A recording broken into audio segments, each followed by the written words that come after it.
Okay, quick scenario. You're sitting at a friend's place in Bangalore, you open Instagram, and suddenly you see an ad for a cafe that's literally 2 streets away. But wait, you switched off your GPS this morning, you were sure of it. So, how does the app know? Here's the uncomfortable truth: turning off GPS does not make you invisible, not even close. Your phone has at least 4 other ways to figure out where you are, and most apps are quietly using all of them. In the next 5 minutes, I'll show you exactly how this works, why your phone leaks location even in airplane mode for a few seconds, and what you can actually do about it. Let's get into it. First trick, and this is the big one: Wi-Fi sniffing.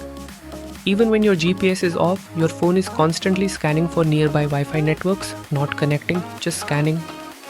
It sees the name and the unique ID of every router around you: your neighbor's GeoFiber, the chai shop downstairs, the office Wi-Fi across the road. Now here's the clever part: Google and Apple have spent years driving cars and walking around mapping every single Wi-Fi router on the planet to a physical location. So when your phone sees 3 routers it recognizes, it just asks the database, hey, where are these? And boom, it knows you're at a specific address, often accurate to within 10 meters. No satellite needed, no GPS required, just Wi-Fi names floating in the air. Trick number 2, cell tower triangulation. Your phone is always talking to nearby mobile towers. That's how calls and SMS work. At any moment, it's usually in range of 3 or 4 towers from Jio, Airtel, Vi. By measuring how strong each tower's signal is, your phone can guess its position.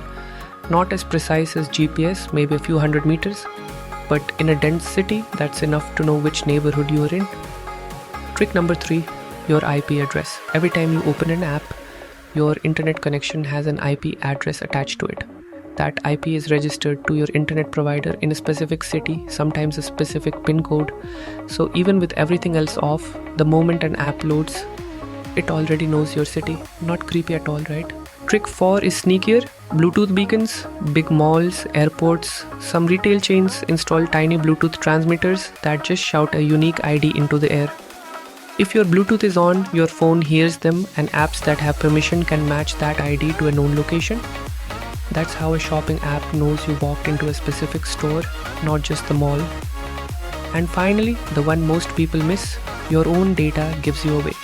The photos you upload have GPS coordinates baked into them from when you took them.